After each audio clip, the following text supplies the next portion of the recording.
इरा को नहीं समझ आया कि ध्रुव उस काले चमकदार पत्थर को क्यों खरीदना चाहता था। बाजार में घूमकर थक चुकी इरा ने कहा, ध्रुव, अगर अब तुम्हारी खरीदारी पूरी हो गई हो तो क्या हम घर चलें? ध्रुव ने मुस्कुराते हुए इरा की तरफ देखा और हां के इशारे में अपना सिर हिलाया। ध्रुव मन ही मन खुद से कहने लगा, आखिरकार अब वो दिन करीब है जब मैं अपनी खोई हुई शक्तियों को वापस हासिल कर पाऊंगा। लेकिन हकीकत तो ये थी कि उसके साथ कुछ ऐसा होने वाला था जिसके बारे में उसने कभी सपने में भी नहीं सोचा था। कुछ ही देर में ध्रुव और इरा शौर्य महल पहुंच गए। इरा के अपने कमरे में जाने के बाद ध्रुव सबसे ऊपर बने अपने कमरे में चला गया। उसने दरवाजा बंद करके अपनी अंगूठी की तरफ देखते हुए जोश के साथ कहा, आचार्य, देखो, मैं वो सब कुछ लेकर आ गया जो आपने मुझसे लाने को कहा था। ध्रुव के इतना कहते ही उसकी अंगूठी में से एक सफेद रंग की रोशनी तेजी से बाहर निकली, जिसके झटके से ध्रुव जमीन पर जा गिरा। अपने आप को संभालते हुए खड़े होकर उसने कहा, हर बार इस तरह से आना जरूरी है क्या? मुझे कुछ हो जाता तो? ध्रुव की इस बात पर विदुर ने हंसकर उसके इर्द गिर्द घूमते हुए कहा, अब जब तक मैं तुम्हारे साथ हूं मैं तुम्हें कुछ भी नहीं होने दूंगा। इस पर ध्रुव ने थोड़ा बेरुखी से कहा, हाँ हाँ ठीक है, वो तो देख ही रहा हूं। पहले तो खुद ही मुझे चोट पहुंचाते हो और फिर खुद ही कहते हो कि मैं तुम्हें कुछ नहीं होने दूंगा। फिर अगले ही पल ध्रुव ने अपने बेड के सामने रखी टेबल पर सारा सामान रख दिया और पूरे जोश में कहा, ये देखो, आपने जो जो सामान लाने को बोला था मैं वो सब कुछ लेकर आ गया हूं। अब आप जल्दी से मेरी ट्रेनिंग शुरू कीजिए। अच्छा लग रहा है तुम्हारा ये जोश देखकर, मुझे सचमुच बहुत अच्छा लग रहा है। अगले ही पल विदुर ने ध्रुव को ऑर्डर देते हुए कहा, जाओ जल्दी से एक बड़े से बर्तन में गर्म पानी लेकर आओ। आचार्य के मुंह से यह सुनकर ध्रुव को थोड़ा सा अजीब लगा, लेकिन वो उनकी बात मानते हुए कुछ ही देर में एक बड़े से बर्तन में गर्म पानी लेकर आ गया। विदुर ने बाजार से लाए हुए सामान में से कुछ जड़ी बूटियों को उस गर्म पानी में डाल दिया। उन जड़ी बूटियों के पानी में घुलने से धीरे धीरे पानी का रंग बदलने लगा और तभी अचानक विदुर ने चुटकी बजाई। उनके चुटकी बजाते ही ध्रुव के कमरे में उसके बेड और उसके टेबल के बीच एक कालीन ने जगह ले ली। उस कालीन पर विदुर ध्यान की मुद्रा में बैठ गए और उन्होंने ध्रुव से कहा, मेरा मुंह क्या देख रहे हो? आकर मेरे सामने बैठ जाओ। आचार्य की बात मानते हुए ध्रुव उनके ठीक सामने कालीन पर बैठ गया और ध्यान से विदुर को देखने लगा। देखते ही देखते ध्यान की मुद्रा में बैठे हुए विदुर की हथेलियों से आग की लपटें निकलने लगी। अगले ही पल विदुर ने अपने दूसरे हाथ की हथेली को उस आग वाली हथेली के ऊपर रखा। ऐसा करने से वो आग बुझ गई। ये सब देखकर ध्रुव का चेहरा खिल उठा। तब विदुर ने ध्रुव की तरफ देखते हुए कहा, अगली बारी तुम्हारी। ये एक बहुत ही साधारण सी टेक्निक है। इसके जरिए मैं देखना चाहता हूं कि तुम्हारे शरीर में ताकत कितनी है। अपना पूरा ध्यान हथेली पर केंद्रित करते हुए जैसा मैं कर रहा हूं वैसा करो। विदुर की इस बात पर ध्रुव भी ध्यान मुद्रा में बैठ गया। अपनी आंख बंद करते हुए ध्रुव ने वैसा ही किया जैसा विदुर ने कहा और देखते ही देखते उसकी हथेली पर आग जलने लगी। आग की लपटें बढ़ने लगी। तब विदुर ने कहा, अपना पूरा ध्यान हथेली पर केंद्रित करो और फिर दूसरे हाथ की हथेली से इस आग को काबू में करने की कोशिश करो। जैसा विदुर ने कहा, ध्रुव वैसा ही करने की कोशिश कर रहा था।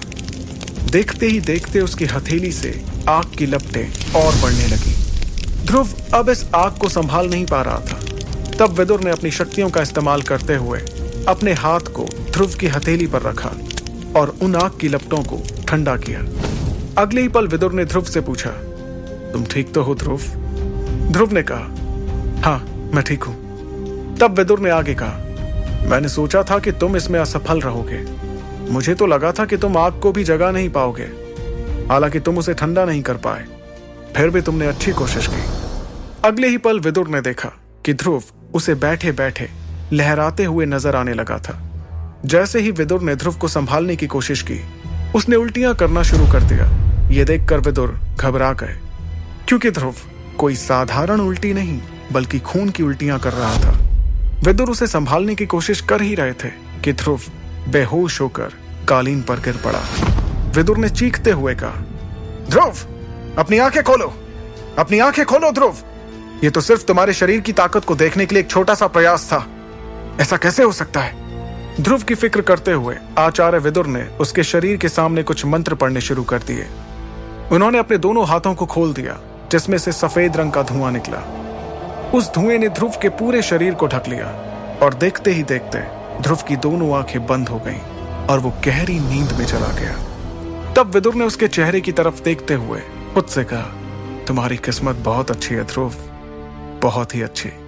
खुद से इतना कहने के बाद विदुर ने ध्रुव को कालीन पर सुला दिया और अपनी शक्तियों से ध्रुव की शक्तियों को बढ़ाते हुए कहा, अब से मेरा भविष्य भी तुम पर ही निर्भर है। कल से तुम्हारी जिंदगी के एक नए दिन की शुरुआत होगी। अगली सुबह जब ध्रुव की नींद खुली तो उसे अपने शरीर में एक अजीब सा बदलाव नजर आया। उसे ऐसा बिल्कुल भी नहीं लगा कि कल की ट्रेनिंग के दौरान वो उल्टी करते हुए बेहोश होकर गिर पड़ा था। कुछ देर के बाद ध्रुव का ध्यान हरे रंग से भरे हुए पानी के जार पर गया। उस जार को देखकर उसने अपने आप से कहा, अरे ये तो शायद वही है जो कल आचार्य गर्म पानी से बना रहे थे। कहीं ये अमृत धारा तो नहीं जिसके बारे में आचार्य ने मुझे बताया था। इतना कहकर ध्रुव उस हरे पानी के जार के पास पहुंचा और उसे गौर से देखने लगा।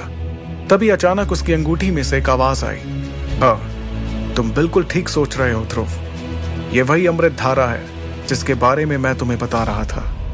और अगले ही पल विदुर ध्रुव की अंगूठी से बाहर आ गए और कहने लगे, तुम फिलहाल उससे दूर रहो और मैंने जो तुम्हें कुछ चीजें सिखाई थी उन्हें दोहराते रहो। और हाँ, कल मैं तुम्हें चमकीले काले पत्थर के बारे में कुछ चीजें बताना भूल गया था, उसे ध्यान से सुनो। विदुर के इतना कहते ही ध्रुव ध्यान से उसकी बातों को सुनने लगा। ये चमकीला पत्थर मार्कस के किसी योद्धा का लगता है। इस पत्थर में क्लास 2 टेक्निक छिपी है जिसका नाम है वैक्यूम हैंड। हालांकि इसका लेवल जो है वो लो है। चमकीले पत्थर की यह खासियत सुनकर ध्रुव बहुत खुश हो गया।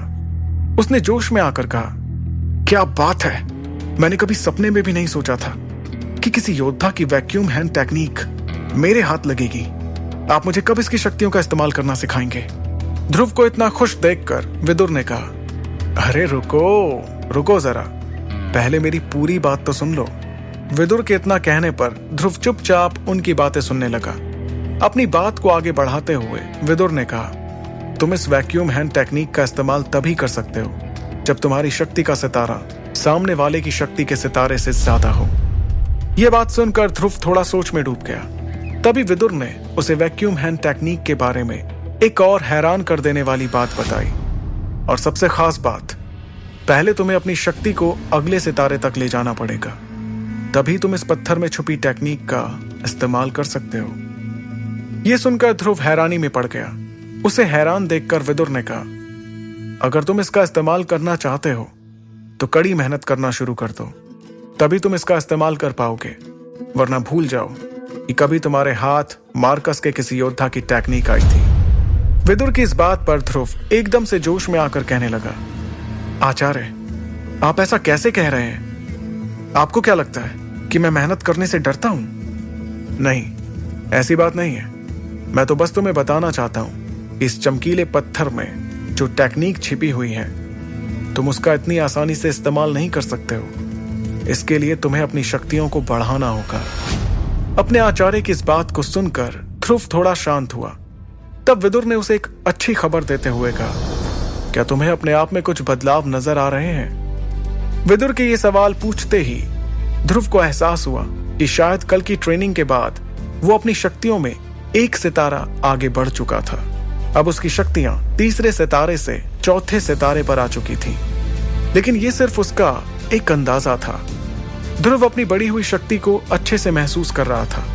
वो इस बात की खुशी मनाता उससे पहले ही विदुर ने उसकी मुश्किलें बढ़ाते हुए कहा, मैं तुम्हें एक बात और बता दूं, मैंने जो अमृत धारा बनाई है वो ज्यादा महीनों तक नहीं चल पाएगी। तुम एक बार फिर से बाजार जाने की तैयारी कर लो। अपने आचार्य की इस बात को सुनकर ध्रुव पूरी तरह से हैरान हो गया। उसने हैरानी के साथ कहा, लेकिन अभी तक तो आपने इसका इस्तेमाल करना भी नहीं सिखाया और आप कह रहे हैं कि ये बहुत जल्दी खत्म भी हो जाएगी। क्या मुझे फिर से इन जड़ी बूटियों को खरीदने के लिए पैसों का इंतजाम करना होगा? ध्रुव की इस बात का तुरंत जवाब देते हुए विदुर ने कहा, समय आने पर तुम्हें अमृत धारा की सारी खूबियां पता चल जाएंगी। फिलहाल तुम फिर से पैसों का इंतजाम करने के बारे में सोचो। लेकिन मैं फिर से इतने सारे पैसों का इंतजाम कहां से करूंगा? तब विदुर ने उसे इस परेशानी का हल बताते हुए कहा, तुम चाहो तो अपने बाबा से इसके लिए पैसे ले सकते हो। विदुर की इस बात पर ध्रुव ने परेशान होते हुए कहा, नहीं, मैं ऐसा बिल्कुल भी नहीं कर सकता। मैं अपने बाबा को अपनी किसी मुसीबत के बारे में नहीं बताना चाहता। मेरी वजह से वो पहले से ही परेशान रहते हैं। ठीक है, कोई बात नहीं। अगर तुम अपने पिता से किसी तरह की मदद नहीं लेना चाहते हो तो एक बार फिर से इरा से मदद ले लो। विदुर की इस बात पर ध्रुव ने चिढ़ते हुए कहा, आचार्य, आप ये कैसी बात कर रहे हैं? अभी तक मैंने इरा को पहले के 1000 सोने के सिक्के ही नहीं लौटाए हैं और आप हैं कि एक बार फिर से उससे मदद लेने की बात कर रहे हैं। इस पर विदुर ने बेपरवाह होते हुए कहा, देखो, वो तुम्हें देखना है, लेकिन मैं तुम्हें एक बात साफ साफ बता देना चाहता हूं। तुम जो तीसरे सितारे से चौथे सितारे पर पहुंचे हो, ये इस अमृत धारा का ही करिश्मा है। जब तुम ट्रेनिंग के बाद बेहोश हो गए थे तो अमृत धारा के पानी में लेट कर ही तुम्हारा शरीर फिर से ठीक हुआ है। अमृत धारा की यह खासियत सुनकर ध्रुव पूरी तरह से हैरान रह गया था। उसके चेहरे पर खुशी की लहर दौड़ने लगी। वो अमृत धारा के बारे में कुछ पूछता उससे पहले ही विदुर ने कहा, फिलहाल तुम्हें इसके लिए ज्यादा खुश होने की जरूरत नहीं है। तुम बस इतना समझ लो कि अगर तुम्हें अपनी शक्तियों को अगले सितारे तक ले जाना है तो तुम्हें बाजार से उन चीजों को फिर से खरीदना पड़ेगा और इसके लिए तुम्हें कई सोने के सिक्कों की जरूरत पड़ेगी। ये बात सुनकर ध्रुव ने थोड़ा परेशान होते हुए कहा, ठीक है, मुझे बार बार एक ही बात मत बताओ, मैं कोई ना कोई रास्ता जरूर निकाल लूंगा। इतना कहते हुए ध्रुव अपने कमरे से बाहर निकल गया और इस परेशानी के हल के बारे में सोचने लगा। दूसरी ओर विदुर फिर से ध्रुव की अंगूठी में जाकर बैठ गया। शौर्य महल से बाहर निकलते ही ध्रुव को शौर्य दल के ट्रेनिंग ग्राउंड से कुछ आवाजें आने लगी। उन आवाजों से उसे समझ आ गया कि वहां पर 2 योद्धाओं के बीच प्रैक्टिस चल रही थी। ध्रुव ने बिना देर किए अपने कदमों को ट्रेनिंग ग्राउंड की ओर बढ़ा लिया। कुछ ही देर में वो ट्रेनिंग ग्राउंड के बड़े से दरवाजे पर पहुंच गया और अपनी आंखों के सामने का नजारा देखकर उसने कहा, ओहो, तो ये बात है, आज इरा सनी को मजा चखा रही है। ट्रेनिंग ग्राउंड मेसोडोरिया शहर के लोगों से खचाखच भरा हुआ था। इस वक्त सनी और इरा के बीच तगड़ा मुकाबला चल रहा था। सनी ध्रुव का बहुत दूर का भाई था। सनी और ध्रुव में ज्यादा बनती भी नहीं थी। सभी लोग तालियां बजाकर सनी और इरा का हौसला बढ़ा रहे थे। वो दोनों हवा में उड़ते हुए एक दूसरे के वार पर पलटवार कर रहे थे। इसी बीच सनी ने इरा के मुंह पर मुक्के से जोरदार वार किया, लेकिन इरा ने अपने चेहरे को बचाते हुए सीधे सनी के पैर पर पलटवार किया। इस वार से सनी जमीन पर जा गिरा और उसके मुंह पर धूल का गुबार नजर आने लगा। तब इरा ने उससे कहा, क्यों, कैसी रही? जमीन पर पड़े सनी से इतना कहते हुए जैसे ही इरा ने सामने देखा तो उसे ध्रुव नजर आया। वो ध्रुव के पास पहुंच गई और उसे गले लगाने लगी। ध्रुव के शरीर को देखकर उसे बहुत ही जल्द इस बात का अंदाजा हो गया कि उसके शरीर में जो बदलाव नजर आ रहे हैं वो शक्ति के चौथे सितारे के हैं। तब इरा ने मुस्कुराते हुए ध्रुव से कहा, ध्रुव, तुमने मुझे बताया भी नहीं कि तुमने ट्रेनिंग लेना शुरू कर दिया है। इरा के इतना कहते ही ध्रुव ने अपने आप को देखना शुरू किया। तभी इरा ने आगे कहा, तुम्हें मुझसे कोई झूठ बोलने की जरूरत नहीं है। मुझे खुशी है कि तुमने अपनी शक्ति का एक सितारा बढ़ा लिया है। ध्रुव और इरा आपस में बात कर ही रहे थे कि तभी उनके पीछे कोई आकर खड़ा हो गया। उसने उन दोनों से कुछ ऐसी बात कही जिसे सुनकर ध्रुव के चेहरे का रंग बदलने लगा और उसकी आंखों में खून उतर आया।